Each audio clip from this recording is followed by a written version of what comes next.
And welcome back into the Cowboys Report. I am Tom Downey. Stone Shields once again producing today's show. Chris Daughtry behind the scenes as well, EPing it. We'll break down a lot going on around the Cowboys. Most importantly, I would argue, it's actually not most important, but it's funnier this way. The Cowboys Legend Ring of Honor voting is now open. Multiple ways you can vote. I've got a poll on my Twitter. You've got the pin poll of today's video. And on the community side, you can also vote. That'll be open for 48 hours from this morning, and then we'll combine all the votes, and the most votes gets in.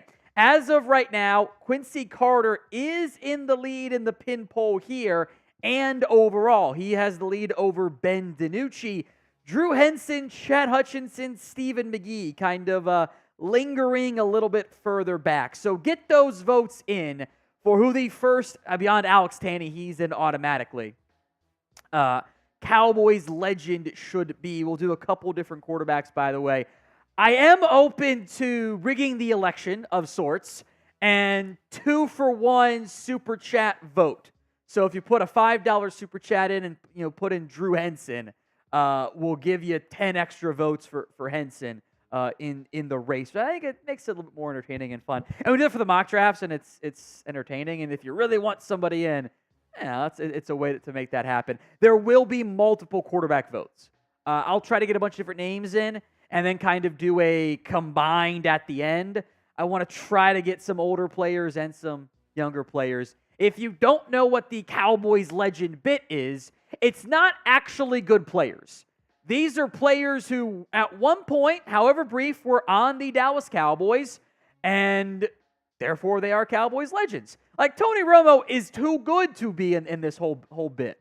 You're picking bad players. So Quincy Carter, I do wonder if Carter leads just because he was the best of the bunch, but it's fun there. You can also vote BD for Ben DiNucci, QC for Quincy Carter, DH for Drew Henson, CH for Chad Hutchinson, SM for Stephen McGee. William Cook just wrote in Craig Morton. You are welcome to add additional names you would like to see get into the voting in the comments as well. You can name that Cowboys legend at quarterback. I've got a list that goes about 20 names right now. Go to that next way, and there you're good. So I might not be able to get all of them. I'm going to start cutting names out there. Like, I don't know. Taron Christian was a fun name, but he's probably not going to get it in the race there. Garrett Gilbert is a good one. I believe he's actually not in there. Great examples. Ryan Leaf, he will be in there, Steven. I think I'll do like a slightly older batch of like Bernie Kosar and Steve Walsh, and maybe I'll put like, John Kitna and Craig Morton or Gary Hogeboom in there as well. Brandon Whedon, all good ones. The quarterback spot has a lot of Kyle Orton. Ooh, that's a good one. Quarterback spot's got a lot of good options in there. It's a little tricky to balance getting all of them in. I might have to do like an additional like wild card round. There just is an additional quarterback. Like I don't know how I'm going to do the whole executives. That kind of defeats the purpose to an extent. Jason Garrett is in there. I am going to do head coaches, so I'm probably going to put Garrett in there because there's only like 6 options anyway. Kellen Moore is a good one in there as well. He certainly qualifies as a Cowboys legend. Like Don Meredith is too good. A couple good offensive linemen in there. Larry Allen Jr. is a very good one because he was never gonna. Anyway, Chan Gailey let's be like Chan Gailey and Dave Campo is gonna be one of the winners at head coach. Super chat from We Don't Wife These 304s. Who's worse, Russo or Carton? I don't know. Take your pick. It's a good one. I don't know.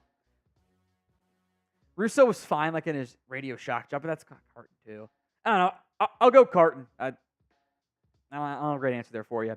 This is today's Super Chat menu. $5 for every $5 Super Chat since we're doing the Texans-Cowboys Madden Sim.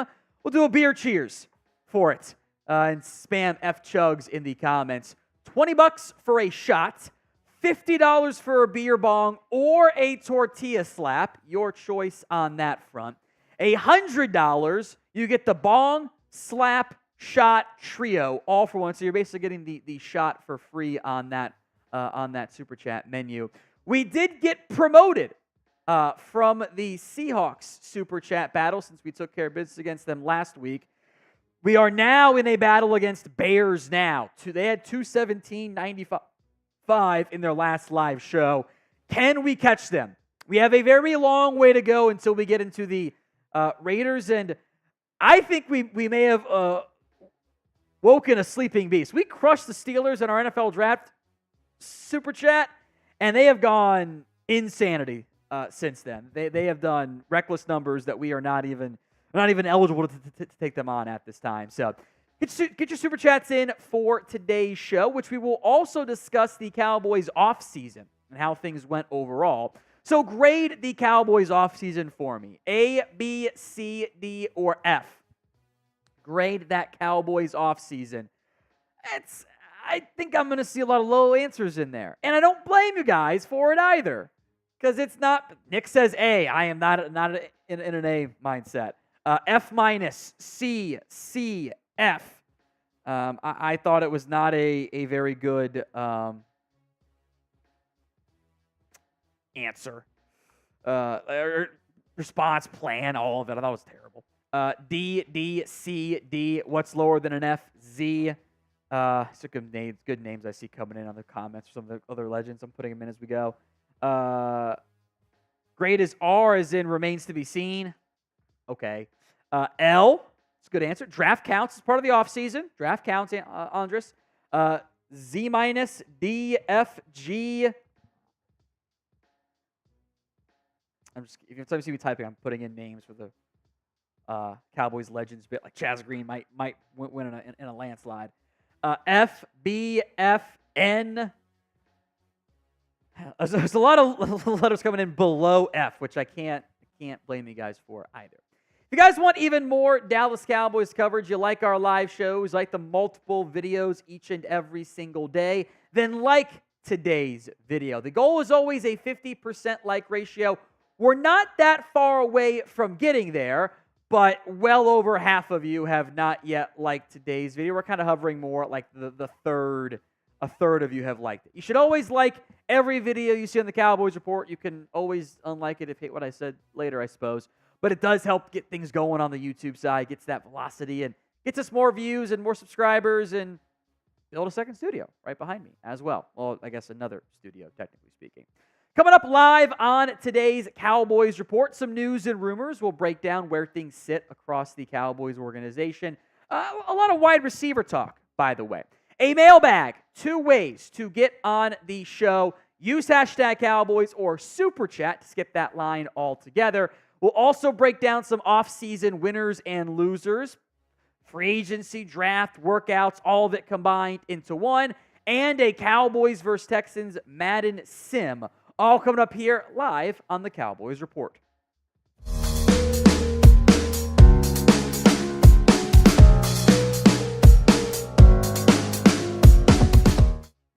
We are in a like battle this month against the Raiders Report. We are the top 2 channels here at Chat Sports in that race. We are down by not that much. We can close the gap on this video alone. I know we can get to 1,000 likes today. So if you haven't already, like today's video, help us beat the Raiders, and we can tell Mitch to suck it. Let's talk wide receivers here. Both Jalen's getting hyped up by ESPN and Todd Archer in what I'm calling their surprise spring standout. That's not what they actually called it. It was like surprise players from OTAs and minicamps, or surprise standouts, but surprise spring standout sounds way better. Here's what Todd Archer wrote on both Brooks and Tolbert. With CeeDee Lamb skipping the voluntary portions of the offseason program, it opened up more opportunities for young receivers Jalen Tolbert and Jalen Brooks. Both showed flashes of ability. Brooks was able to work through traffic well, especially on tight throws on slants. Tolbert worked all 3 receiver spots and was able to make plays at all different levels. With Michael Gallup gone and the Cowboys not adding a veteran wideout as of yet, Tolbert or Brooks could be in line for the number 3 wide receiver role behind Lamb and behind Brandon Cooks. Tolbert took a big step forward in 2023. It was a bad 2022 campaign. He just never got going terms of comfort, trust. All of it was sloppy out of Tolbert. I think the injury kind of put him behind the 8 ball. He lacked confidence as well. And that really came through in his game. He was much better in 2023. He made the occasional big play. And remember, Dallas doesn't need a big role out of this number 3 receiver as long as Lamb and Cooks are healthy, because them and Ferguson will get a big chunk of the playing time. Brooks has gone up with some confidence in terms of OTAs and minicamp and snatching balls out of the air. The hands look impressive and strong. He should not be ruled out of the wide receiver 3 race. What is noteworthy, by the way, is the loser of that wide receiver 3 spot kind of becomes wide receiver 5, since Turpin's going to be on this team and is kind of a gadget role player. But that, even if they're wide receiver 4, they have to help on special teams. Dallas kind of benched Jalen Tolbert last year down the stretch as a special teamer. I don't know how much they loved what they got from Jalen Brooks either. So the loser of that wide receiver 3 spot kind of becomes a little bit on the roster bubble to an extent and has to earn a spot. So they could be wide receiver 3 or fighting for their active roster lives. So pick a Jalen to be wide receiver 3 on the Dallas Cowboys. Type in T for Jalen Tolbert or B for Jalen Brooks. It is the pinned comment on today's video. So if that ad comes on YouTube, that's just fine. Take advantage of it. Head down there, type in T or B. I do not think the wide receiver 3 battle should be overlooked when it comes to training camp for the Cowboys. I think ideally it's Jalen Tolbert who wins that job because of the investment, because of the upside that has been put into him, and at least the perceived upside of being a 3rd-round pick versus a 7th-round pick. And because of that, I think the Cowboys would probably prefer that Tolbert wins that job. But they will play the better guy. They are not afraid of going with the 7th-rounder because this coaching staff is fighting for their lives, and it's win now mode, not win for the future mode. Jalen Brooks has had praise all throughout the offseason. I do think that's a fairly big deal. I also don't think you can sleep on others in this battle. Maybe that's Ryan Flournoy. Maybe that is Kevontae Turpin as well. There are some who in the organization who like David Durden. I don't know how likely that is. Jalen Cropper in that conversation as well. But it will certainly be worth watching at training camp this year. Coming up next, speaking of the wide receiver situation, could the Cowboys look to add a veteran? Remember, Todd Archer said, as of yet, when it comes to adding a wide receiver. I don't think we should read too much into that, but one name keeps getting linked, at least speculatively.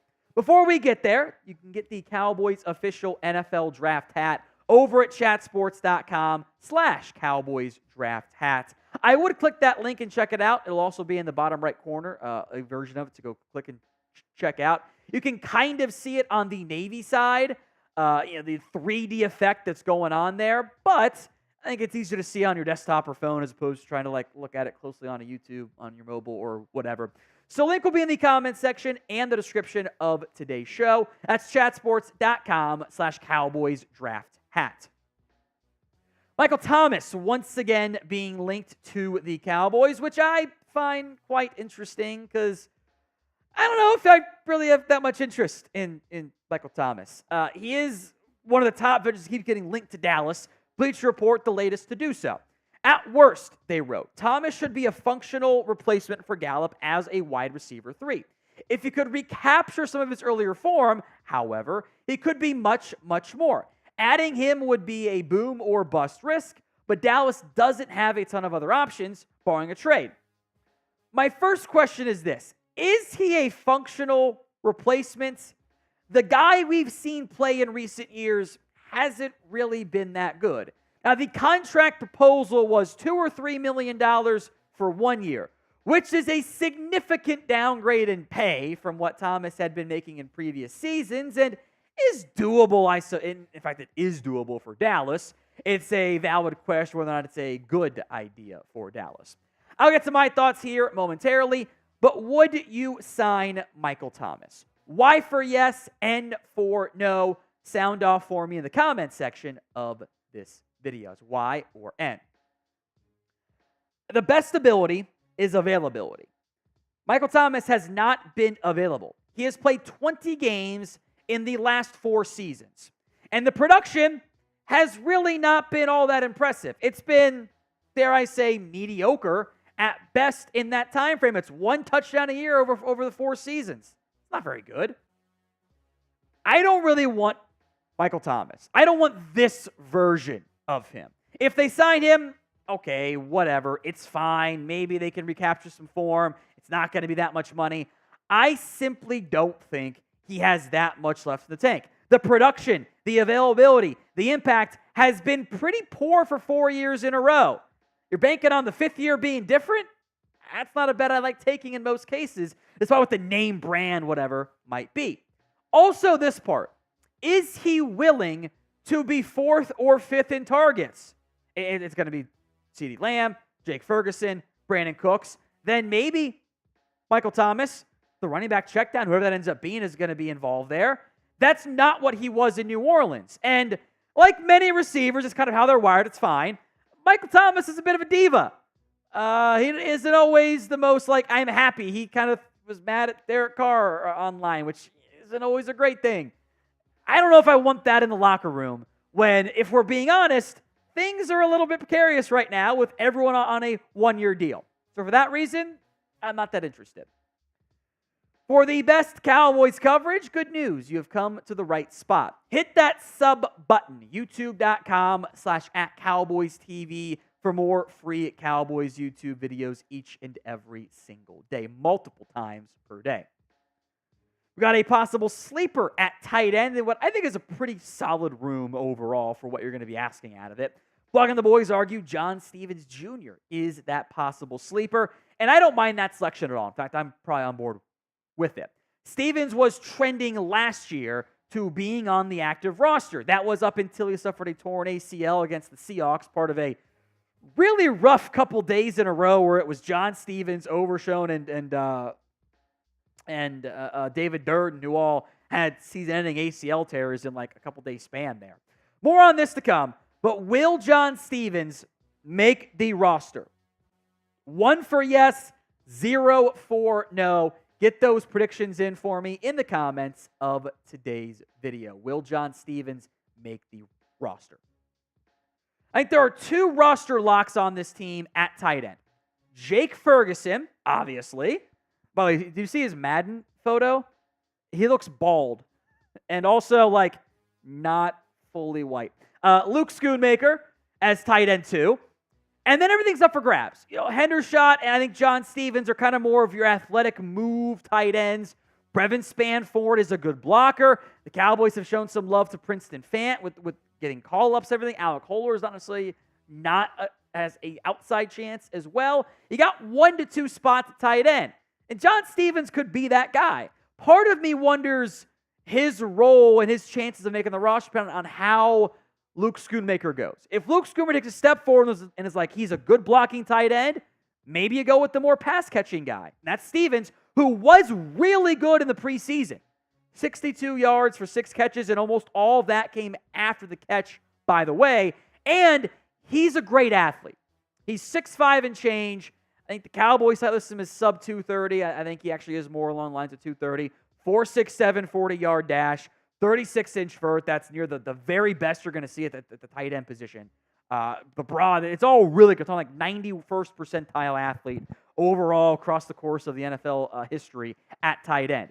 That matters to me. So he is definitely a player to watch in camp and the preseason. It is Cowboys mailbag time here on the show. As always, folks, 2 ways to get on said show. You can super chat or skip the line or you can super chat to skip the line altogether, or use hashtag Cowboys. I do need a beer, by the way, Chris. We have a $5 super chat we will get to on the mailbag from MLZ's videos. It's a good question. I like it a lot. This is the super chat menu. $5, F Chugs Beer Cheers. We'll do that momentarily. $20 for a shot, $50 for a beer bong. Now, I will say, we had a couple $20 super thanks come in over the weekend. We will get to those. I'm not going to do the shot on the mailbag. It can get a little bit dicey there. So I am going to lead off with a shot here and a shot at the end of the mailbag for both $20 super thanks that came in. You can have me do a second one if you put in a $20 super chat. $50 for a beer bong or a tortilla slap, your choice. And $5, I want everyone to type in F Chugs in the comments section. This one's for MLZ's videos. Cheers to you, my friend. Get those super chats in as we get set up right now for today's mailbag. We have a $20 super thanks to get going from CJ DeYoung III. It says, the only damn thing I want the Cowboys to win is the effing Super Bowl. I don't care how many regular season games they win. Going 19-0 doesn't mean jack if you don't win the Super Bowl. Shut up, fanboys. 12-5 in stats don't mean anything. I get that, CJ. And we all want the Super Bowl and playoff success. I think every single Cowboys fan knows that. There's just disagreements in terms of how best to get there.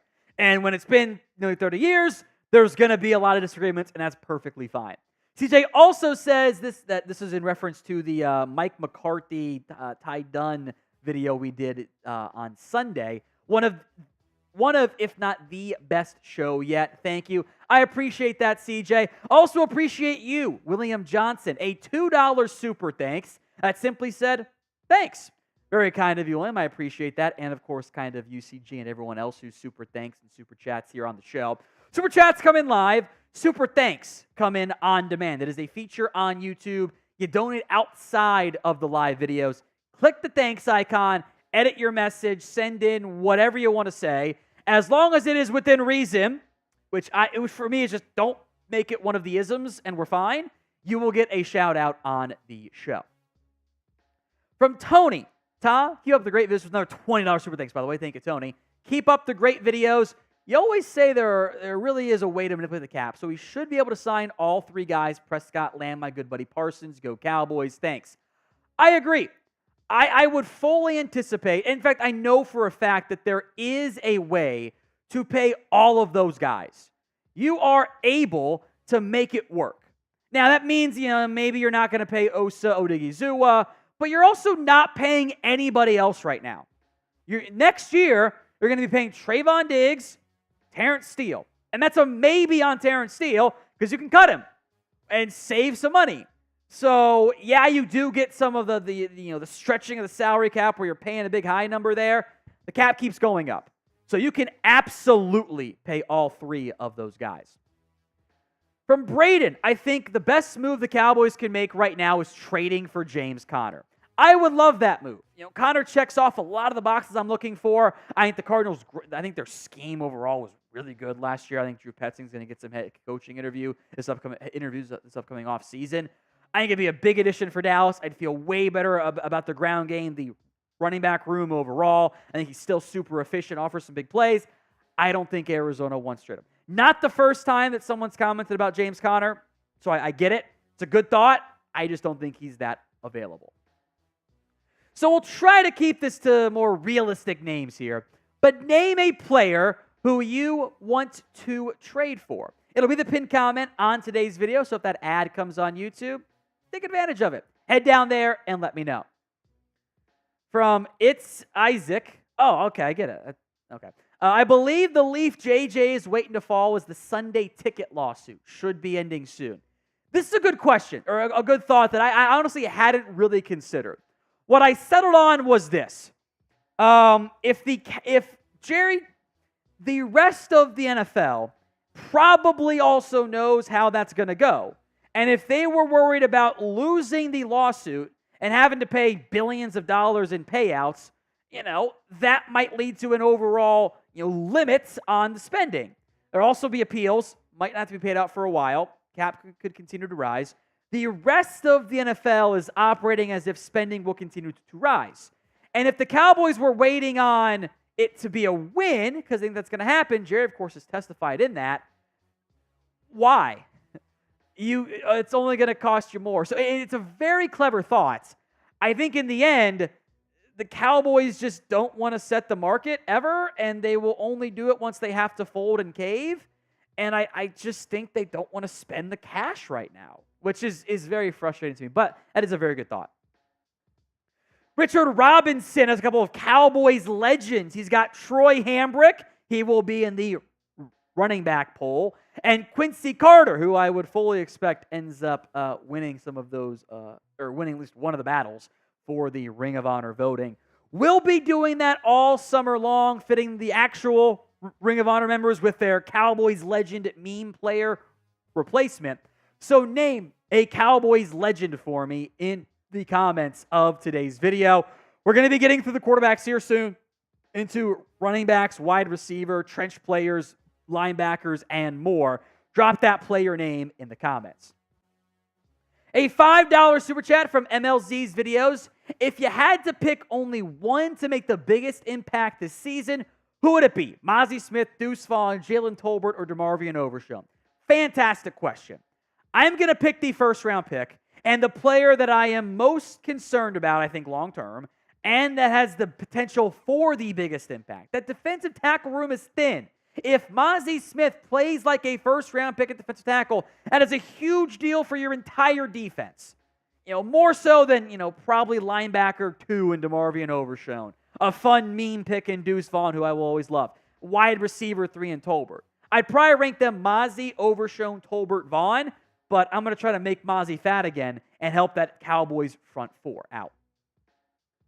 Another $5 super chat from Chris B. Would be funny and on brand for this clown franchise is if we get to an NFC championship game and the head coach and quarterback both decide to go elsewhere. No head coach, no quarterback, and picking 30th. That is my concern. Right? Like, that's one of your downsides, is that the quarterback plays great, the head coach does a really good job, you come up just short, and the head coach and quarterback don't feel respect, and they go, we're going to leave, bye. Or even if one of them decides to leave and say goodbye, because there's no team control over them. That's why like a 1-year extension for Mike McCarthy wouldn't have been a bad idea. It gives him fake job security. It prevents him from leaving if things go well. And if it's bad, you're eating like $5 million or whatever it is. Like, there's no cap on head coaching contracts. You could have done that easily. And you should know what the ceiling is with those guys. Head coach has been here. This is his 5th year. Quarterback's been here for a long time. If you think they're the guys, then get the damn deal done. If you don't, then move on. You're adding unnecessary risk as far as I'm concerned, and the downside for this entire team to go from it's all about we to it's all about me, because everyone's fighting for their own jobs and futures and securities, and that kind of happened in 2019, and it turned a little bit toxic in Big D. I assume everyone knows what this is referring to here. From Pooh, spit on that thing. Could the Cowboys trade Damone Clark if Leafau balls out? Of course, balls out is in this as well. Sorry, I'm flustered by that one. I don't think, but I don't think so. Because there's just not great depth at linebacker overall. I could see Clark fall into linebacker 4, maybe 5 on the depth chart. And if a team offers a nice piece, okay, that's a different conversation. But I think it'd be a good thing if Leafau balled out. You spent more on him investment-wise than Clark did and bump him down the depth chart. I think Leafau might be a better fit for what Mike Zimmer wants to do from an instincts perspective. So I do think Clark is a little bit on the roster bubble, but I think he's more likely to make it than not. So grade the Cowboys linebacker room for me. The scale is 1 to 10. 1, of course, is the low end. 10 is the high end. Go vote in the comments section. From Tyler, how come Joseph and Wright never panned out? They have good height, good speed, lengthy, they can never track the ball. Could they have been better as a zone coverage safety? Well, they weren't the greatest tacklers either. Look, corner's actually very hard to play in the NFL. You are running nonstop, and you get beat about half the time. And if you're not locked in and committed, and if you have speed issues, which probably Deshaun Wright did not have good speed. He was slow. It's been he's long and lanky, but he was slow. Joseph had, let's be honest, I don't think Kelvin was ever fully locked in. He's still doing his boss man fat stuff. And remember this part too. Like, over 50% of NFL draft picks are bad. Like, it is not unique to miss on, a couple day 2 picks. That happens actually fairly frequently. Like, you can go back and look at, that draft class in particular and go, yeah, that quarterback room didn't really go the way you're hoping to. Patrick Surtain's been great. J.C. Horn has missed a bunch of time with injury. Caleb Farley's not been very good. Greg Newsome's been good. Eric Stokes has not. Tyson Campbell's been okay. Joseph was a bust. Asante Samuel was great. As I look through the list here. Benjamin St. Just has been, Aaron Robinson is not very good. Paulson Adebo's fine, if maybe low-end good. Melfonu finally got it going later on as a safety, strangely enough. Ambry Thomas is fine. Darren Hall, known as those are all top 100 guys, and the hit rate's like 50%. It's hard to make it in the NFL. From Food Review, who's your out-of-left-field college coach that will be a candidate for the head coach in 2025? Hopefully not Cliff Kingsbury S. I would bet, and maybe it's not the Dallas job in particular, but I would not be surprised if somebody links Brian Kelly to a head coaching gig in the NFL. Happens once every couple of years, normally with the Jets for whatever reason. EP Chris is going to hate this, but if Alabama does great things, someone's going to call about Kalen DeBoer. Now, I think he's a good college coach. I probably wouldn't leave, but I think that's worth mentioning. If Jed Fish spent time in the NFL briefly, it could be a decent fit at Washington. I don't think Dan Lanning's going to jump.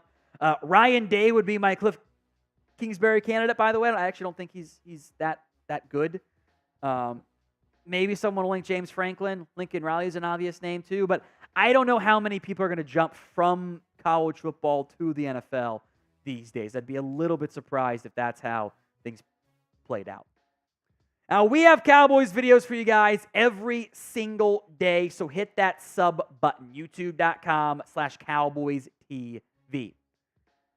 A $5 super chat from Scott Hoover. The lesson to be learned with Dak is do not hand out a no-trade clause. I don't trust him. I wouldn't pay him $60+ million, but now you can't stop him.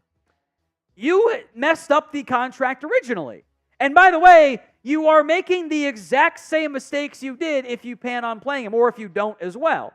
You could have paid him 2 years earlier and gotten a way more affordable deal done, and it'd be at the front of the line for quarterback contracts instead of at the back. Instead, you lowballed him pretty heavily, and he's like, this is BS. I'm not doing this. You made a mistake. Now, I will say this part too. I think the no-trade clause is a little bit overdone. I think you could have worked with Dak if you wanted to. The real problem is, I would argue the main lesson we learned here is make up your damn mind. And once you make it up, go attack it. He's your guy? Pay him. He's not your guy? Move on. You kind of dragged your feet for 3 years, basically, the first time around, and limited your available cash and cap spending in the process. And you're doing the exact same thing this time around. From Roy Williams, I'm getting 2019 vibes from the team this offseason. It's a lame duck year for McCarthy. The Joneses don't care. I'm worried that could affect us this season. I think that is a very fair concern. That is like the downside, right? That 2019 team started off pretty good, right? They started the year hot, and then they kind of struggled, and the infighting began. It got a little toxic, and it all fell apart. And it was a nightmare. That's the downside of this year's team. That 2019 team was talented. Like, they should have been a really good player. I think they had the best point differential in NFL history that didn't actually make the postseason. They were a good team, but they turned into me, not we. I'm worried that could happen again this year. That is a very, very valid concern. MLZ's videos. I love the new intro, Tom. It caught me off guard when I saw it the first time. You guys let me know if you like it or not. The shout out Arnold for making it happen behind the scenes there. Let me know on Twitter as well. My DMs are still flooded with, my sister saw your profile. Click this totally not spam virus-filled link. Let's get rid of those. Hit me up on Twitter with any questions you guys have at WhatGoingDowney on Twitter. That link will be in the X. The link will be in the comments and the description of today's show. The Cowboys legend voting here. Let's get to that to start. You can vote. This is, again, the meme quarterback polling side, right? Not actually good quarterbacks, but players who played for the Cowboys, thus are Cowboys legends, and they're fun or maybe not so fun memories for you. Quincy Carter, I think, is probably going to win this first one. He's got a pretty good size lead on the YouTube community polling, in the pin polling. Ben DiNucci leads on my Twitter side, but most of the votes have come in on YouTube. Shocker, right? There's 190K subscribers versus 22K followers there. So I'm not surprised in the lead there. Drew Henson has 11%. Ben DiNucci has 25%. Quincy Carter's got 55%. And Hutchinson, Stephen McGee tag team sitting there with 10%. This is today's Super Chat menu. $5. I will do a beer cheers, and F Chugs, since he runs our Texans channel, and it's Cowboys Texans Madden Sim. I owe 2, 1 for Chris B, 1 for Scott Hoover. Bottoms up. 2. $20 for a shot. I do owe a second one because we had the $20 super thanks that came in. 2 of them, I should say, during the mailbags, or for the mailbag, I should say. Bottoms up. Now we got, what's the opposite of really promoted from having to battle Seahawks today, and are now in a Super Chat battle once again with Bears now. We're kind of in Tier 2. Seahawks is Tier 3. Saints, others are kind of down there in Tier 4. Raiders and Steelers are in the, let's call it the S tier at this point, because they're smoking everybody. Let's catch the Bears. We are 200 back. I think we can still get there because there's half the show to go. So get those supers in. One more segment, off-season winners and losers, and then Cowboys Texans Madden Sim. You guys are watching the Cowboys Report. I am Tom Downey. Today's show takes a look at some of the top Cowboys off-season winners and losers before camp begins in about a month, give or take, at the end of July. Talking free agency, draft, off-season workouts, everything else in between. So a lot of different things that we'll discuss on today's show in terms of the off-season workout or off-season winners, losers, which I think for most people was a fairly big disappointment for the off-season. So I want you guys to grade the Cowboys off-season. I think this is going to be a lot of low grades. A, B, C, D, or F. Go vote in the comments section. First winner, wide receiver Jalen Brooks. He's got some pretty good praise for a lot of the off-season workout stuff. Dallas didn't really commit to adding an obvious veteran or early round pick at wide receiver, so that gives a lot of these back-end wideouts, including Jalen Brooks and Jalen Tolbert, the chance to make a bigger impact than what they did last season. He's fighting for a roster spot, but also could work his way up to wide receiver 3. This is kind of more of the workout winner. So 2 is the next name on our list. That is Brandon Cooks, the veteran wide receiver. Though the single most constant thing I think we heard at OTAs and minicamp was, wow, Cooks and Dak are clicking in a very positive fashion. And I think that's a good sign, because remember how things went last year. The first 8 weeks versus the last 9 weeks. Now, that was actually 9 games versus 7 games, but the bye was included, etc. The production out of Cooks was drastically different. The targets nearly doubled. The catches basically doubled. The yards skyrocketed. The average was better. The touchdowns tripled. Now, look, there's more games. That includes the game he lit up the Giants with like 9 catches and 10 targets that kind of inflate the numbers a little bit. But he was way better in the back half of the season. So I am optimistic we'll get more of that version. And I want to see him more on deep balls too. Really, with CeeDee Lamb out, all of those young receivers, Brooks, Tolbert, even Turpin, Flournoy, Durden once he gets healthy, Cropper, those guys kind of took advantage a little bit of having more opportunities. So the young receivers in general, certainly I think were off-season winners. I'll cheat again here, name more than one player. It's Rico Dowdle, and also like all the other running backs who are on the roster. Dowdle, I think, is at this stage of his career, because I don't think he'll ever be as good as prime Zeke was, is the best running back on the team. Now, his biggest thing is he's got to stay healthy. And it was a small sample size, barely got to 100 touches. I thought he did some good things with those touches. If I'm also ranking Rico Dowdle among all NFL backs, he's not top 32. And I think he kind of pushes to be top 60. And I think with the contract given to Ezekiel Elliott, I'm going to put him at RB1. I would like to see more Rico Dowdle there. I think he offers a little bit more juice and big playability than what the current version of Ezekiel Elliott offers. But the Cowboys didn't address running back in terms of like an obvious starter, an obvious stud guy. Royce Freeman, Ezekiel Elliott, at this point, those guys are journeymen in their careers. We'll see if Deuce Vaughn can be anything more than our small king. Malik Davis, does he get a chance now? Snoop Connor was off a team last year for half of it. Like, it's not a good backfield, but that gives all those guys a really good opportunity. So will Rico Dowdle end up as the RB1 for Dallas? It is today's pinned comment, so take advantage if that ad comes. Y for yes, N for no.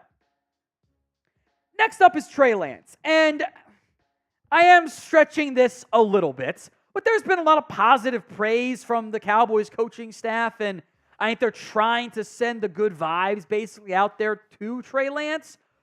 But I do want to make this clear. He was not perfect in the spring. This was not a flawless OTA mini camp where it's like, oh man, Lance looks so good. No, he did miss throws. He did make mistakes. And that's fine. He needs the reps. But he's going to get those reps. I am, frankly, more excited about the Cowboys preseason than I can remember being in a long time. Because you have a young quarterback who's going to play a bunch. DiNucci kind of didn't with the way COVID happened. Right? Trey Lance is going to get all of those reps. And for the first time in a very long time, Cowboys training camp is not going to be stat tracking Dak or paying attention to Dak. It's going to all be about Trey Lance. We're going to have daily updates. Trey Lance did this at training camp. He threw 2 touchdowns, had 1 pick. And we're going to be tracking it every day because it's time to see if he can be the backup to start and maybe more than that because this is his offseason. After this, he's out of his contract altogether. So pick a backup QB. TL for Trey Lance. CR for Cooper Rush. Let me know in the comments section of today's show. Sticking with kind of the training camp, mini camp side of things, or mini camp OTA side of things here. Maurice Leafau, third-round pick, the surprise third-round pick out of Notre Dame, has had a ton of positive praise.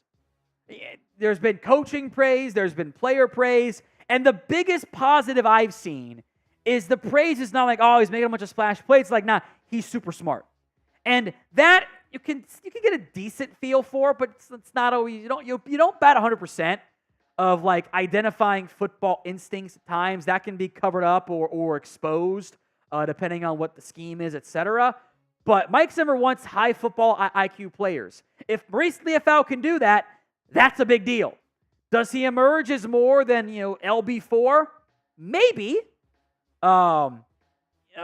Maybe he's LB3 to begin the year and kind of replaces Damone Clark or Overshown, slow to recover. In an ideal world, though, he's your starting middle linebacker next season. And that starts with him having a good offseason and training camp this year. So name a Cowboys offseason winner on today's show. Any player or coach, if you want to go that route, you can put Mike Zimmer in the winners category. Al Harris got a promotion, I guess, if you want to. Let me know an offseason winner in the comments section. Wanye Thomas at safety. Dallas didn't do anything at safety in terms of like adding impact players. And Mike McCarthy really praised him earlier this offseason. And I am excited to see what Wanye Thomas can do after showcasing some flash last year. He wasn't the most impactful player, but he did make plays when he got the chance to. And down the stretch last year, I still stand by it. I think the lack of interest proves it. I would have rather seen Wanye Thomas out there more than Jaron Kearse. Dallas has depth at safety. Malik Hooker, Donovan Wilson, Marquise Bell, plus Wanye Thomas. TBD on what Israel Mukwamu's career looks like. Redwine offers that safety depth, really more special team, practice squad options right there. I could see Thomas being more than just safety 4 for a team that will not use as many 4 and 3 safety looks remotely as they did last season. Now, you can get the official Cowboys NFL draft hat by going to chatsports.com/Cowboys draft hat. That link will be in the comments section and the description of today's show. Tons of styles, variety, colors, and more. I would advise clicking that link because you can see the kind of 3D effect they're going for, which you can't always see on just the straight-up YouTube side. So go to chatsports.com/Cowboys draft hat and get your Cowboys NFL draft hat, the official 2024 version. Some offseason losers for the Cowboys. How about the 2023 rookie class? They haven't really been out there, right? Mozzie Smith, your first-round pick at defensive tackle. Shoulder surgery is not 320 right now, not even close. Luke Schoonmaker was once again injured, missing time. DeMarvion Overshown, I think, is going to be a good player. Wasn't out there yet. Junior Fehoko made no impact last year. Is he a DT or a defensive end? Awesome Richards, the Cowboys drafted a first-round pick at left tackle.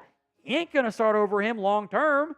The Cowboys also drafted Marshawn Nealand to kind of fill the better version of Fehoko role, right? Eric Scott, fighting for his life. They drafted Kalen Carson. Deuce Vaughn probably was a bit of a winner, but that's fine. Hell, last year, your 2 biggest impact players in your draft class were your 6th and 7th round picks, basically. Shoemaker had more drops than touchdowns. That's a bad thing. Jalen Brooks and Vaughn were winners, but your top 3 picks weren't out there again. They got to get going. Next up is Peyton Hendershot. He also missed time.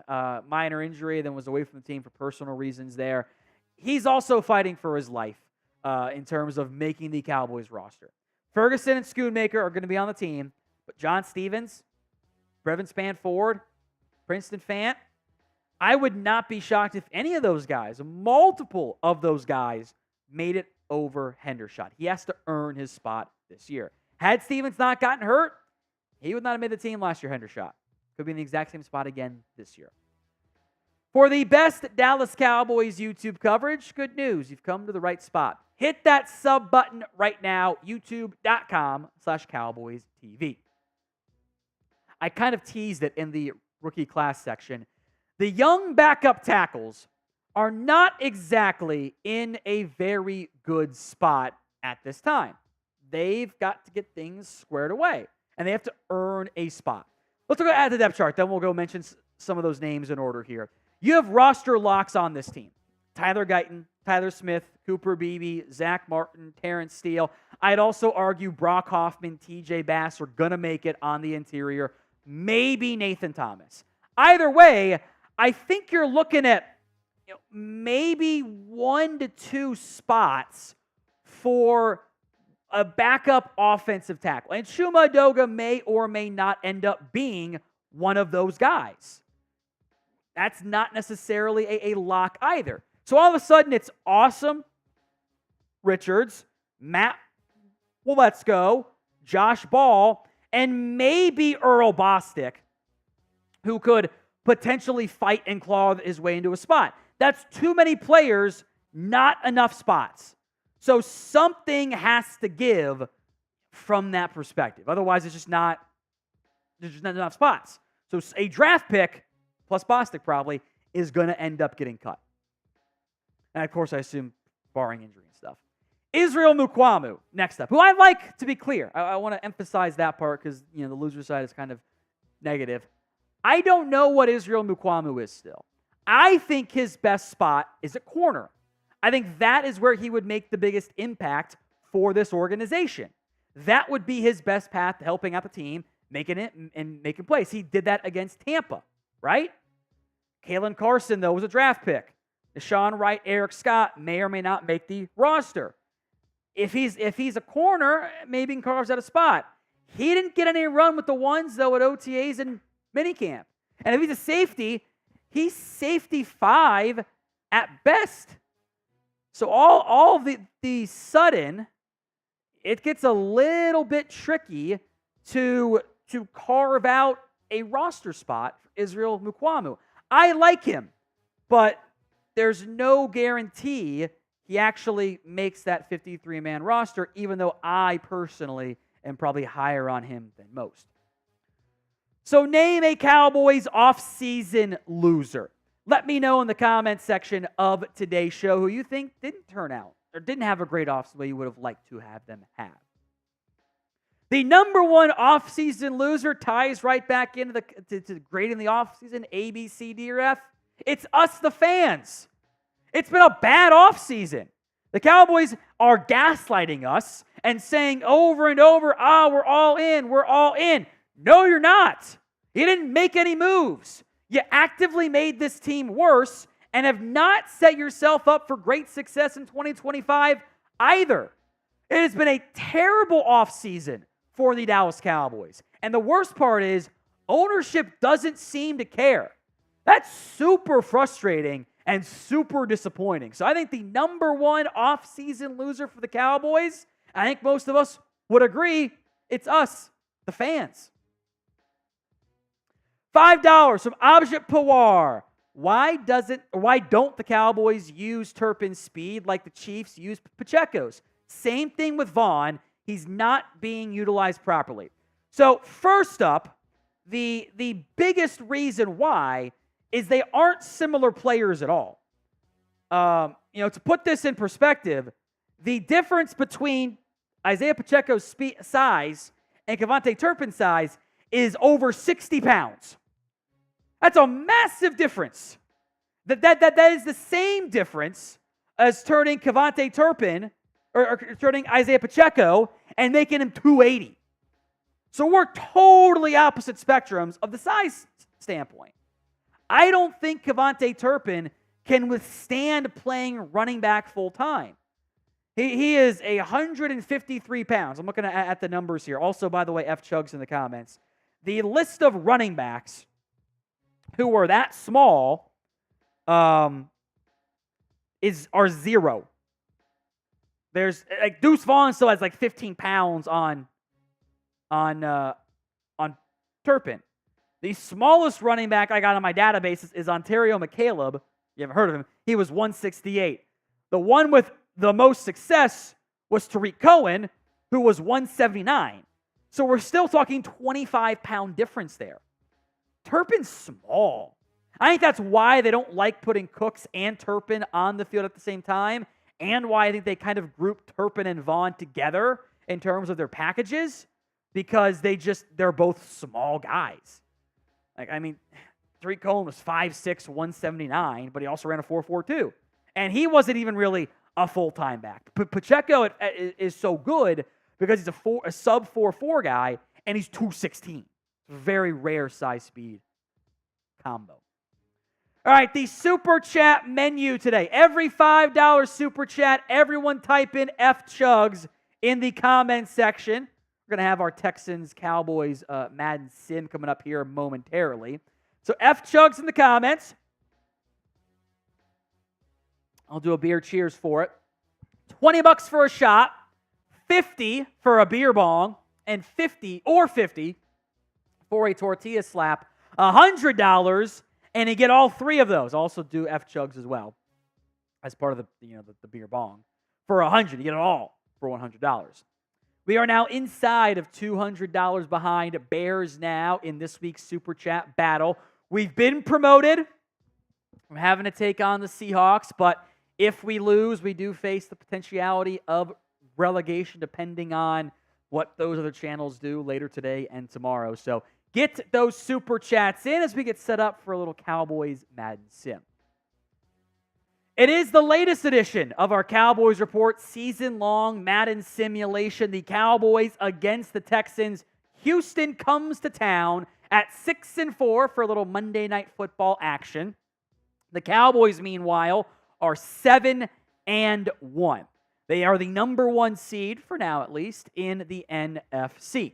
So who you got winning the Battle of the Lone Star State? C for the Cowboys, T for the Texans. Let me know in the comments who you've got winning on today's show. And if you forgot, Here's what's happened so far this season in our Cowboys Madden Sims. They beat the Browns week 1. The Saints, thanks to a missed field goal with seconds left. They beat the Ravens. They blow out the Giants. Very realistic. A rigged loss against the Steelers in which they got screwed. They beat the Lions in a bit of a blowout. There was kind of a late score by Detroit, making Madden unrealistic. They beat the Niners pretty handily. Beat the Falcons 17-10. Took care of business against Philadelphia 24-13. It's a 6-minute quarter, so the scores are always lower. They're not exactly the most high-scoring affairs there. Then they got the Texans coming up today. Commanders later this upcoming week as well. And then we'll continue this along the rest of July as well, which makes things entertaining for us here. Let's take a look here at the NFC East standings the NFC standings, with where things sit. The Cowboys are the number 1 team right now in the NFC standings. They are 7-1. Now, I will make note, this is a Monday Night Football game, so I went ahead and simmed the rest of Week 11. So the Niners are 8-2. The Lions are 7-3. The Panthers have now caught the Falcons. They are the 4 seed at 5-5. Eagles and Bears are both 6-4. The Giants, somehow, someway, are 5-5 along with the Green Bay Packers. So for the time being, the Cowboys have and they by the way, I should make note of this too. As part of the season-long sim, they have the advantage, the tiebreaker-wise, over both the Niners and the Lions. So any tiebreaker, they would come out on top. To get those score predictions in here of the Cowboys and the Texans in the comment section here is, teleporting player. You guys catch that? Oh, Madden, you're such a bad game. I did put them in their color rush jerseys because I wanted to have them wear it a few times this year, and I also got to put the navies on earlier this year, so we're doing the color rush. Not the battle red, though, for Houston. Just the dark navy color rush there. Cowboys about to start. Turpin from his own 10 is going to get to the 25. Terrible blocking by, I think, was that the Marvian Overshone? Terrible, terrible effort on that front. So color rush Cowboys coming out there. Dak Prescott actually this year, by the way, is completing 73.3% of his passes for almost 2,000 yards, 10 touchdowns, 5 interceptions for a pretty high-scoring offense relative to the Sims. So 1st and 10, Prescott downfield, Gatto dropped. That was a big gain and incomplete. I think that was Cooks who dropped it. I couldn't quite tell. Maybe it was Lamb. Whoever it was did not do a good job of holding on to that pass. Makes me sad. All right, from the 25 now, or 25, handoff to Dowdle. Dowdle up the middle, and is going to get the first. They didn't give it to him. Terrible spot. He got past it.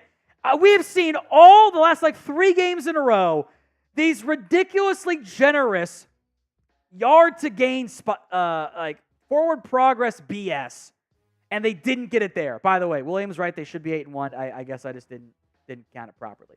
So 3rd and 1, Prescott handoff. There's the first down. Jesus.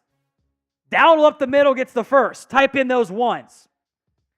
$5 super chat will spam F Chugs every time that comes in. $20 for a shot, $50 for a beer bong or a tortilla slap, $100 for all of it.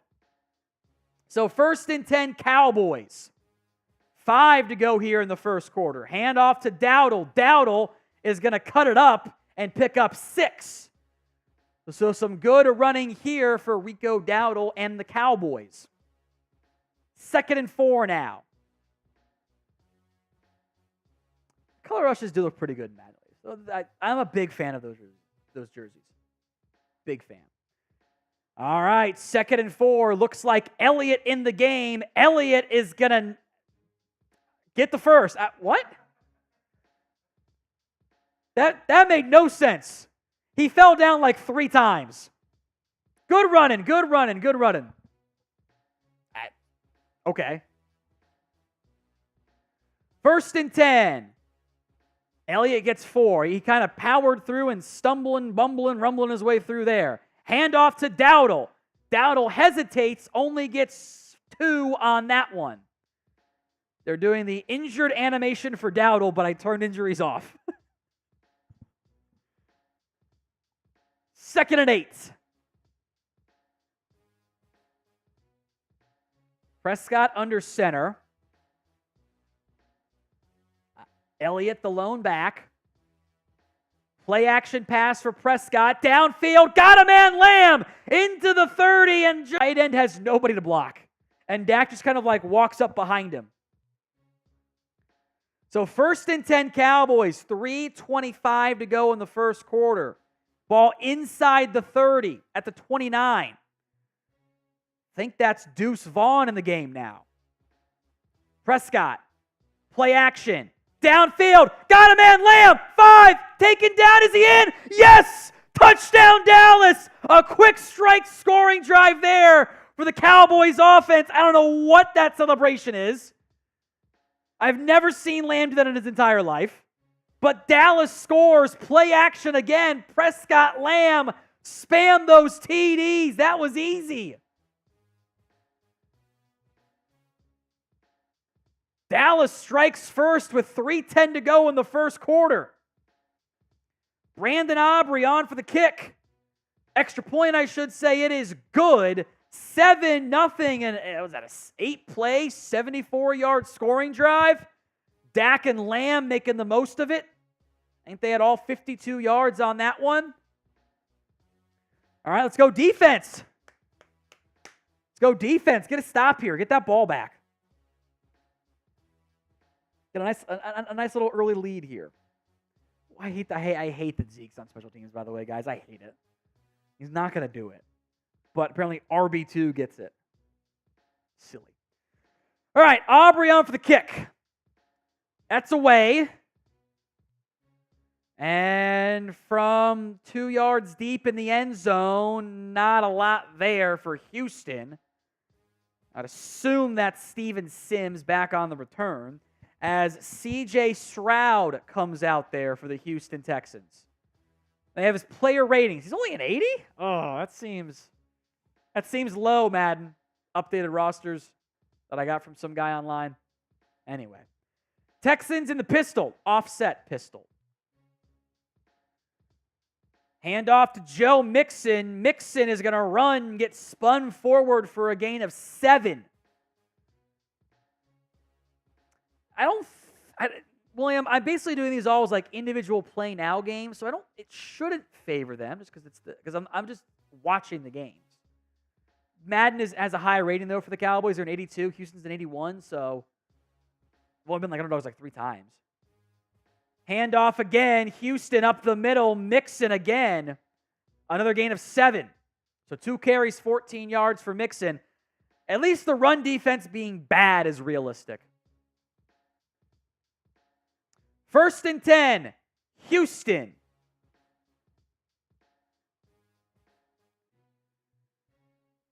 $2:15 to go in the first quarter. Handoff again, right up the middle, a gain of 9. Joe Mixon is gashing this defense right now. Somebody got to make a play. 3 straight carries, 7, 7, and 9 yards for Joe Mixon. Stroud now under center. Inside of 2 to go in the first quarter. Play action pass for Stroud. Incomplete. Missed his man. 3rd and 1 coming up here.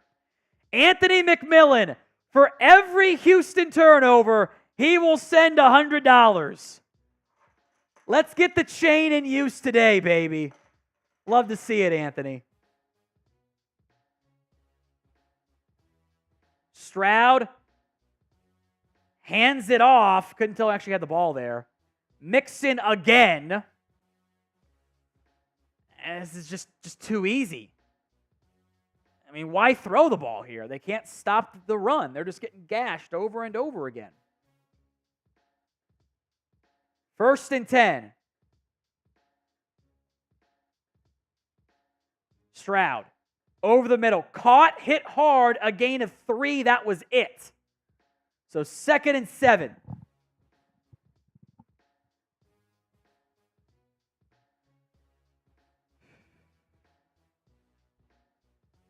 1 minute to go here in the first quarter. A long, sustained drive by Houston. Stroud.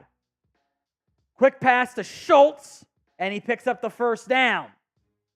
So at least one more play will be run here by Houston with a long drive here, taking up a lot of time off the clock. Inside the 40.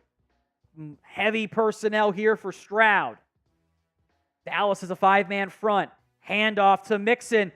Not a lot there. He's going to lose 2 yards. Overshown comes through. 2nd and 12 coming up here. Maybe the final play of the first quarter, we shall see. Houston does not have to run a play. 2nd and 12, play clock or game clock down to 6, 5, 4, 3. They do run a play. Stroud, under pressure, off balance, throws a dart. There's a wide open man. A 30-something yard gain. Believe that was Nico Collins. Nobody near him. And Houston is now in the red zone. What a horrible piece of defense there by the Cowboys. We'll pause before the second quarter gets going. Tell you guys about the Tyler Guyton rookie jersey. It is available at chatsports.com/Guyton. Link will be in the comment section and the description of today's show. That's chatsports.com/Guyton. Link goes in the comments and the description of today's show. So 1st and 10, Houston, ball to 13. Stroud. End zone shot and wide open. Trayvon Diggs got his ankle snapped on that one. Nico Collins took over that drive. A massive play on 2nd and 12 for a gain of nearly 30. And then I don't know where Diggs is guarding. Like, make that make sense, Matt, and your animations. Diggs is trying to guard the stadium scoreboard somehow. Not even remotely where he's supposed to be. Texans extra point is up and good as the 10-play, 82-yard drive for Houston. They had 2 plays that weren't positive that entire drive. Boy, terrible performance. I want the turnovers.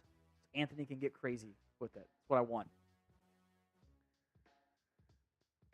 All right, 7-7, Texans-Cowboys. Kick is away. And from the 10, Turpin is going to get past the 30. Good return there. The Cowboys offense will come back out there. C.D. Lamb got going on that drive. 2 catches, 52 yards, and a score. Prescott will go under center. 2 tight ends, and they bark out some play calls here. Prescott drops back downfield. Got a man, Ferguson, to the 45. Type in those ones. Jake Ferguson, a big drive there. A big play there. Nice pitch and catch there from the Cowboys offense.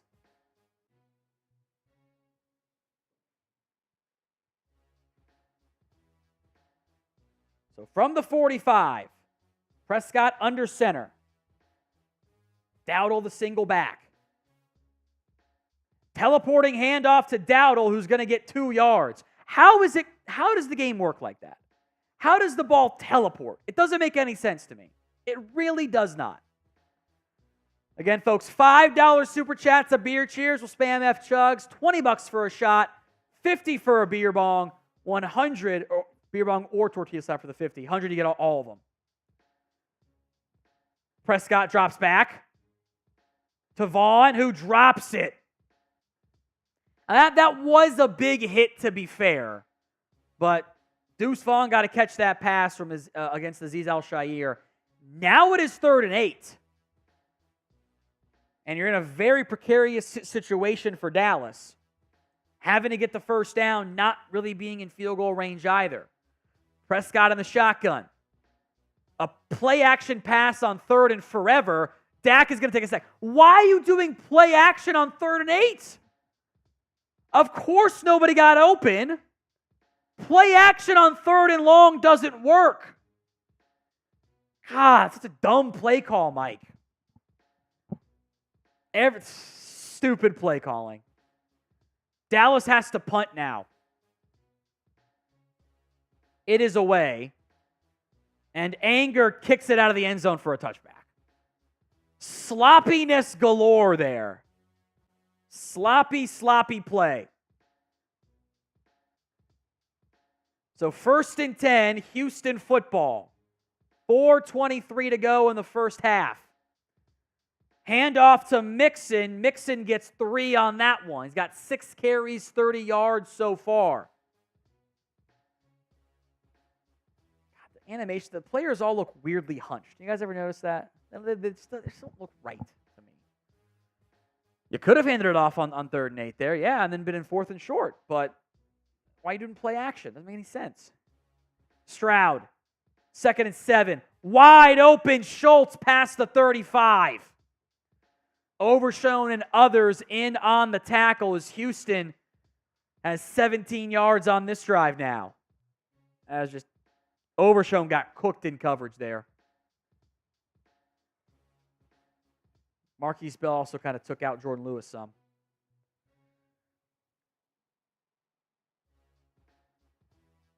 First and 10. Texans football. Stroud, handoff, massive hole for Joe Mixon. He gets to midfield. 7 carries, 43 yards for Mixon. Just gashing the Cowboys' run defense. Really, the defense has shown no signs of life yet. No signs of life. 1st and 10. Stroud, handoff. Mixon makes a man miss and gets a fairly ungenerous 5, if I'm being honest. 2nd and 5. All right, he did it again. From the 45, we've got 2:40 to go here in the first half. Stroud drops back all day, downfield, got a man, 1st down. Mixon again. 1 catch for 11 yards and approaching 50 yards on the ground here. Possibly the final play before the 2-minute warning. 1st and 10.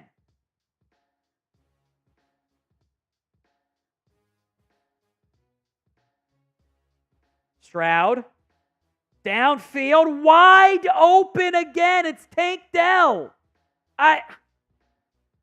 Nobody near him. Nobody near him. Every time it's a pass play, wide open man, wide open man, wide open man. 2-minute warning, ball inside the 15 here. Stroud, all day, swing pass and missed Mixon. Both passes Stroud has missed, they had open men. Scott Hoover's right. Micah, by the way, didn't have a sack last week, so he's still at 12 sacks. Ecuador man AOG, Alex Churchill gets it here in a second. 2nd and 10. Stroud play action pass, all day, running, scrambling, sliding down, and gets to 3rd and 3. Texans either after the turnover or score. We'll get to Ecuador man's super chat. Spam those 3s on 3rd and 3.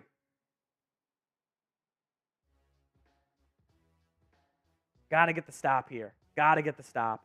Stroud, all day, scrambling, running, and he's in. Touchdown, Houston. It's a weird dance, too. At least it's choreographed, I guess. Just recklessly easy there for the Texans and Stroud. Recklessly easy. Ecuador man, AOG, great drinking game. Teleport, handoff, drink up. Let's do it today. because everyone's scared of doing the big super chats. Let's do it today. We'll have some fun right here as we await the extra point coming up here in a moment. But every time from now on, I like to talk about, at least for today, when we get the teleport handoff thing, I'll do a beer cheers for it. All right, kickoff extra point coming up here. This would make it 14-7, and it is good. With 1:11 to go, Dallas needs to go get points here. Because remember, Houston gets the ball to start the second half, and I think Scott Hoover is right. Here comes terrible clock management from Biggie Smalls Mike. You know Madden Mike is going to get the ball to like the 20-yard line, 25-yard line, and run one play in the final 35 seconds. Mark it down. If I'm right, someone should put in $100 super. That's going to happen. Short kick again. Turpin from his own 3. Turpin to the 25. Spun down about the 26. Ball like the 30. 25. One play into the final 35 seconds. Maybe final 30 seconds. All 3 timeouts for Dallas. Prescott in empty. Slant route. Caught by Lamb. They got 4, and that's going to make the clock runs. This is where you should call your timeout. You're going to complete this all the way down to like 50 seconds. I'm going to do the no huddle animation, I bet. Yeah, see, no huddle animation, right? Stupid, even though they clearly huddled up.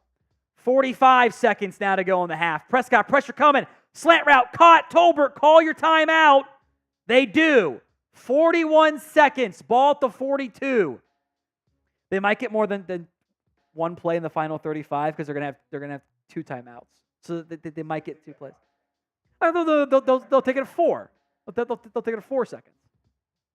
Cowboys are 8-1 in the sim off in the end zone. They are the number 1 seed in the NFC.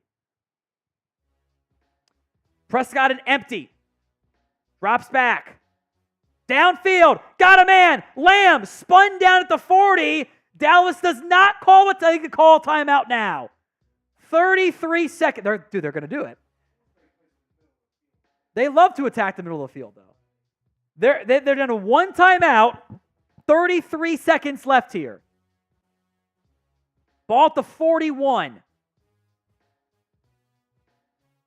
You're right, though, Chris. They are not attacking the sidelines whatsoever. Everything's under center.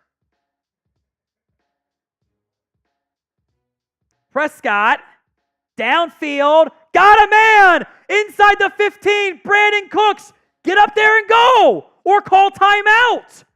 Ball to the 15. The clock is running. Are you kidding me? Are they really going to pull this shit? This is unbelievable. 10 seconds to go. What are you doing? Snap the ball. They're going to get a playoff here. Prescott, they got to throw it. Out of bounds with 3 seconds left. They're going to take a timeout, and they got 1 play inside of 30 seconds and a half. Unbelievable clock management. Every possession, every single possession in the second half of Madden Sim. How is it so poorly coded that they can't figure this shit out? Blows my mind. Go spike it. That's what they should do there, is they should spike it. How is this game not coded to know spike the ball there? You spike the ball, you get 2 plays. A good play. Unbelievable. Every time. Dallas is down 14-10. They've actually moved the ball pretty well on offense. They just ran out of time at the half there, and they had a play action on 3rd and 8 on the other drive. All right, second half to get going here momentarily. Here is today's Super Chat menu. Every $5 Super chat, I should say, we'll do a beer cheers, and everyone type F chugs. We're at halftime. None of the big supers have happened. So, the first $20 Super Chat is 2 shots. The first $50 Super Chat is 2 beer bongs, or 2 tortilla slaps, or 1 of each. And the first 100 is 2 bongs, 2 slaps, and 2 shots. That's for the first one only, by the way, for the second half Super Chat menu. And as a reminder, you can get the Tyler Guyton rookie jersey over at chatsports.com/Guyton. Link will be in the comments and the description of today's show. That's chatsports.com/Guyton. Get your Tyler Guyton rookie jersey today. Second half set to begin. Remember, Houston gets the ball to start the half. Ugh, stupid. I hate the clock management in this game. And it's all teams. Like the opposing team does, like the one time they've had the ball. Dallas always gets the ball somehow. And they always just bungle the clock management to a disastrous level. Get the ball with 33 seconds left and one timeout. Get the ball to the 15. You run one play, a throwaway. Unbelievable. I really thought they were going to snap it. It just blows my mind. Took a timeout into nothingness. Kicks away from Aubrey. That'll be brought out from the 1, I believe, by Steven Sims. Or maybe that's Desmond King. Big hit, Donovan Wilson. Laid the lumber. Huge hit. That's the biggest hit I think we've seen in this game. That was huge. All right, 1st and 10. Stroud, a keeper, loses, got no gain. He lost a yard there. Come on. Malik Hooker with a nice hit. 2nd and 10. Come on, defense. You haven't stopped anything all game. Get a stop here.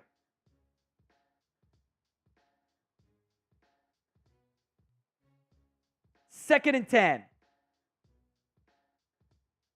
Stroud under pressure, rolling right, off balance, wide open Schultz.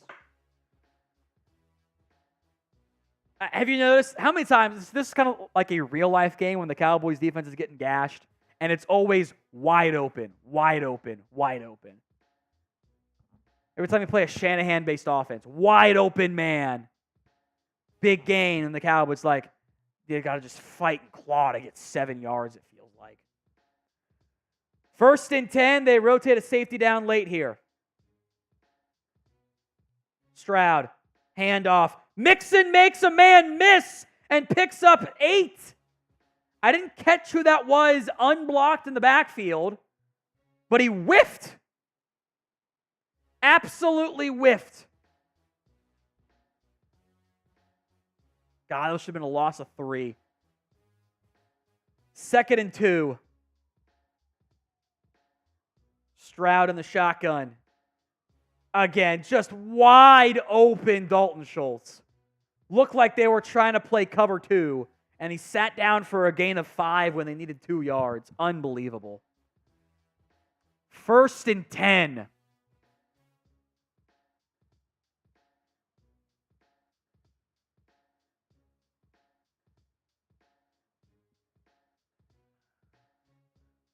Mixon handoff, breaks a tackle, and is going to get 8, maybe 9. Cowboys are 8-1 in the Madden sim. Houston 6-4. I think Ferguson was just as good as Schultz last year, so I actually don't know if you miss him that much. You know, you're actually probably happy you moved on because you're paying way less. 2nd and 1. It's going to be a rump the gun for 6 yards. Play action. All day, Stroud, end zone, almost picked. Oh, they needed that. Defense needed it. Jordan Lewis broke it up, but could not come down with the pick. So 3rd down. Why are you playing so far off with the tight splits? Oh, it's a pass play. Stroud, it's a quick pass. And caught, held on to by Diggs. First time he said his name all game, I believe. It is. I'm shocked they did not run the ball there, frankly. The way they've gashed them. All right, 1st and 10. 3:20 to go here. Power I form for Houston. Toss right. Mixon is going to get spun forward and get 5. Okay. Damone Clark on the tackle. So 2nd and 5, inside of 3 to go in the 3rd quarter. Already half the quarter used up on another long, sustained drive by Houston.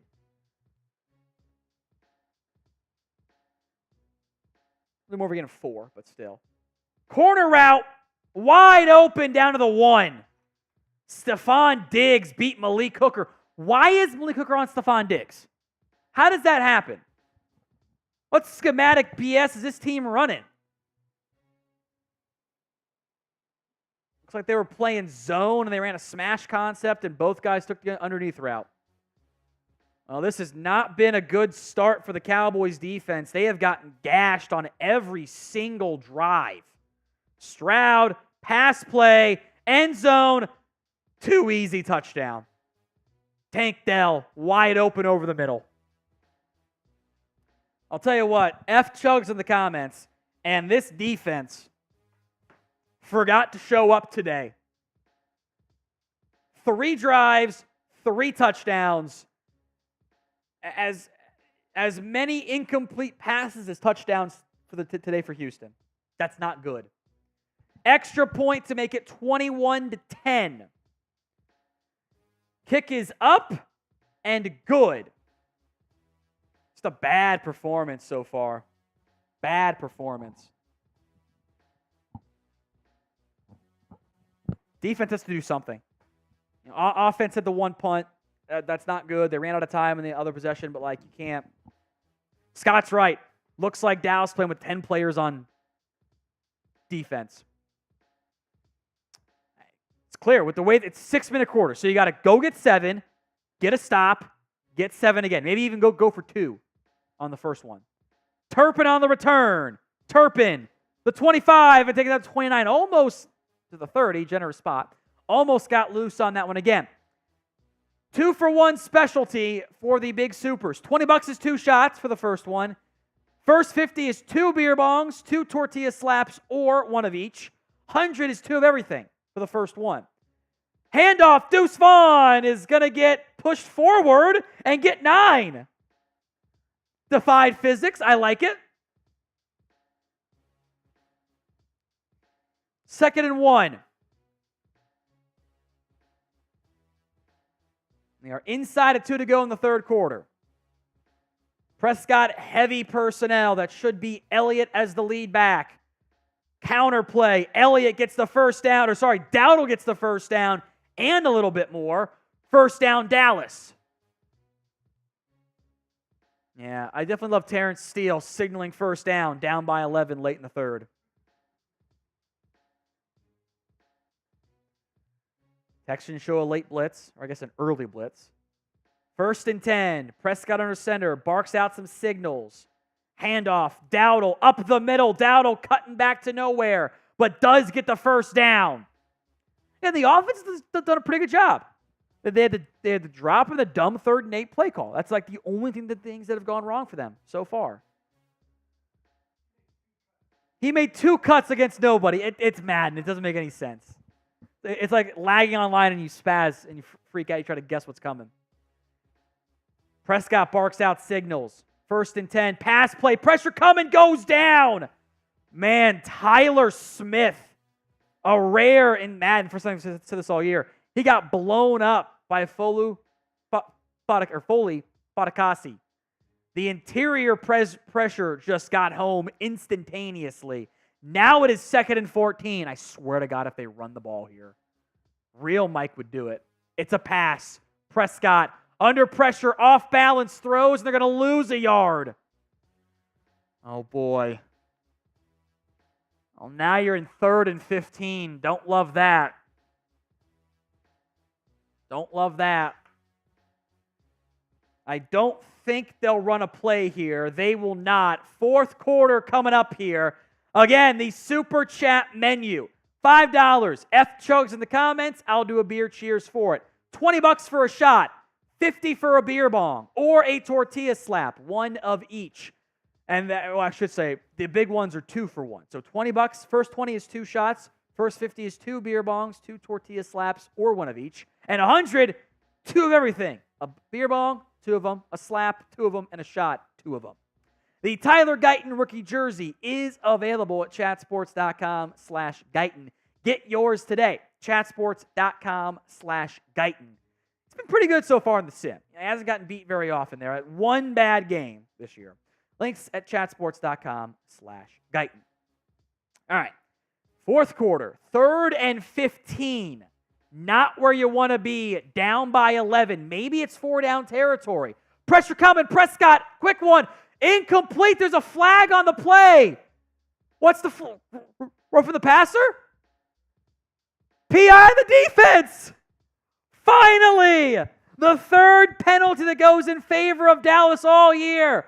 1st and 10 at the 35. Prescott, quick one, caught by Fergie inside the 35. It's like 7 flags against the Cowboys to 3 in their favor. Been just under 1 a game. Dak wants the play call to come in quicker. Great sign. 1st and 10, 5:33 to go here in the ball game. Prescott in the shotgun. It's a play action. Seam shot, caught, down at the 1, the 2. It's Lamb again. 1st and goal. Cowboys trying to make it a 1-score game. Play action, seam shot to Lamb, delivers. 1st and goal for the Cowboys. Prescott in the pistol. Dowdle behind him. Handoff, Dowdle, he's in. Touchdown, Dallas. It's not over yet. 21-16, you should go for 2 here. Should go for 2. What they should do at this time. Spam those TDs for me in the comments. That's just a straight power play off the left side. Let's see if they do go for it or not. A lot of celebration for a team losing. They are going to go for 2 here. All right. Prescott under center. 2 left with the tight end in line. 1 right. Dowdle the lone back. Prescott looking. Flush right. Throws off balance and incomplete. He might have been able to run that. I don't know if that ball bounced off Cooks or the defender, but it hit somebody. Kind of hate that play design, by the way. That was not a good 2-point play design. That was like a 3rd and 6 play design. Not enough space to run that stuff. All right, in the end, it doesn't matter. You need a defensive stop here. Down 21-16. The defense has done nothing all game long. A stop and give your offense a chance. Whether it's with 3 minutes or 4 minutes, even 2 minutes is probably enough time with the way they can attack the ball and push the ball downfield. Brought out 2 yards deep by Sims. Sims gets the 25, 26. So 1st and 10. Everyone spam D for defense.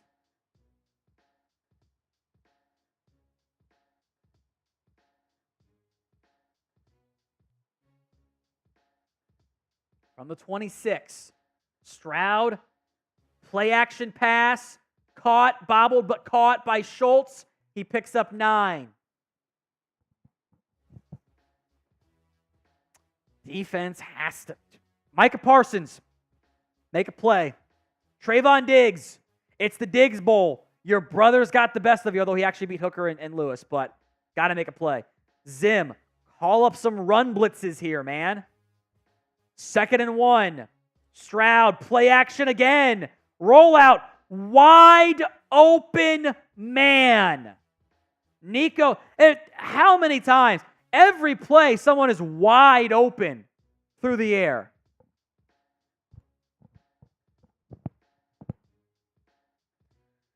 First and 10, 4:07 to go here. Houston is not bleeding the amount of clock that they should be, frankly. Stroud, over the middle. Caught! That one was not wide open. It was a big play by Nico Collins, and Houston is already in field goal range now. It was a good pitching catch. Stroud to Collins. You got to get a turnover almost now. Got to turn strip ball up. Stroud in the pistol. It's another pass play. They're giving them chances. Out route, incomplete. The clock will stop. 2nd and 10. Diggs celebrating on a pass that was just missed. 3:33 to go. 35 seconds left in the ball game, or at the 35-yard line. 3:33 to go in the ball game. Excuse me. Can't say words right, apparently. Stroud's got all damn day. He picks up 4. 3rd and 6. If you get the stop here, assuming you're going to be down 8, you got a chance. You hate that you missed the 2-point try the last time, but you were going to need it. Get the ball back here. Get a stop. Give yourself a chance. 3rd and 6. The Texans now bleeding clock. Stroud in the shotgun. Drops back. Downfield. Wide open at the sticks. 3rd and 6. They have to get 6. And you play 9 yards off. Horrible. Horrible. That's ball game. Houston will bleed this down just outside the 2-minute warning. Cowboys have to burn their timeouts here, probably after this play. Going to be a run here for Mixon. Mixon up the gut, and Mixon, let him score. No, let him 2-minute warning. They have to let them score. And even then, it's not going to matter. 2-minute warning. Ball at the 6. 1st and goal. Ball game. Mixon up the gut. They will not let him score. Burn one more timeout. That's ball game, man. Even if you go get a quick scoring drive, you're not going to get the onside kick. You're not going to have enough time to get the ball back. And your defense could stop him anyway. That is ball game, folks. 2nd and goal from the 1. Stroud. Mixon doesn't get it. Timeout Dallas. So 1 timeout left. They should have allowed him to score. They should have scored. 3rd and goal.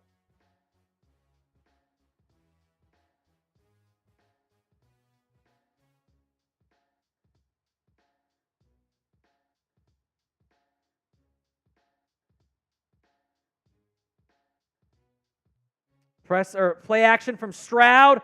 Throwing. Nobody near him. The referee was the nearest defender. Nobody goes to Joe Mixon. Look at this. There's barely a guy in the frame. Mixon at the back of the end zone for a touchdown on a pass. 27-16, 1 timeout, 1:50 to go. There is no hope. No hope. You might as well just start chucking 4 verts every play. That's the only way you make it happen. And if you throw a pick, you throw a pick. You got what a ESPN win probably is probably like 1%, if that, 0.5%. No real hope left.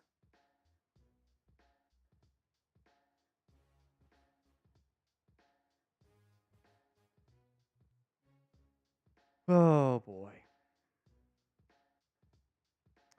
Kick is away. Unless you return the kick for a touchdown. Now, Turpin will kneel it. That's probably fine to save some clock. 1:50 left. Going to require a miracle. Really, multiple miracles needed here. Need like a Lamb 80-yard touchdown. Prescott, downfield, dropped! Cooks is still running if he catches that. Oh, my goodness. Cooks gets behind the defense. Dak puts it right on the money, and he drops it. I don't think it was tipped. It's tough to tell on the small screen. I don't think it was tipped. Prescott rolling left, looking, and what the fuck? What was that? Run for 5 yards. You could also tell that, like, he knew where the first down mark was as he ran it and then just ran sideways. It's so dumb. So dumb. 3rd and 10, just throw it downfield. Got a man. It's Cooks, who doesn't get out of bounds because why would he? Good Lord.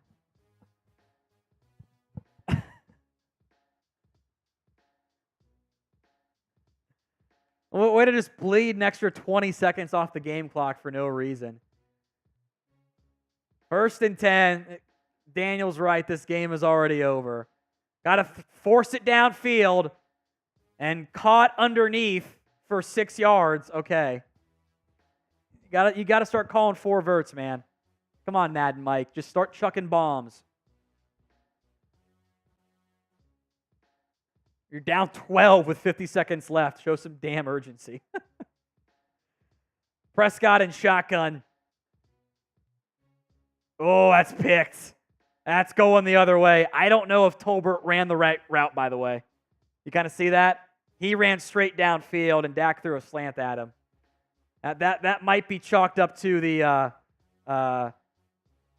didn't have momentum. I mean, yeah, Tolbert's not running that route right.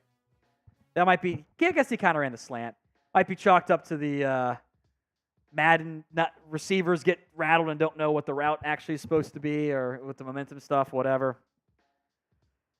Oh, well. That ball game was over when the defense got 0 stops all game. 2 kneel downs, and we'll get out of here. 2nd and 11. Oh, 3 kneel downs. Why are you calling a timeout? Why? There's never been a fumble. You're not playing Miami, Florida, and you're Georgia Tech. They're going to kneel. Yeah, oh yeah, got that timeout they didn't use in the first half. That might be the worst defensive performance out of all the Madden Sims this year. That was bad. They got 0 stops. 4 drives, they all went like 80-plus yards. They were all touchdowns. They had like 3 negative plays the entire game. Oof, that was bad. 1 more kneel down now, and that'll officially ice it. Houston 28, Dallas 16. That was a oof. I don't know what the stats were, but Mixon gashed them. Stroud lit them up. Oof, that was bad. Offense was fine until the garbage time drive, but yeah. Ooh, Hall of Shame, Dallas D. Yeah, that's a good one, Ecuador, man. I like that. All right, if you can find an MVP for Week 11, who was it? Lamb played well. Not a single player on the defense. Not a single player on the defense. I would assume CD.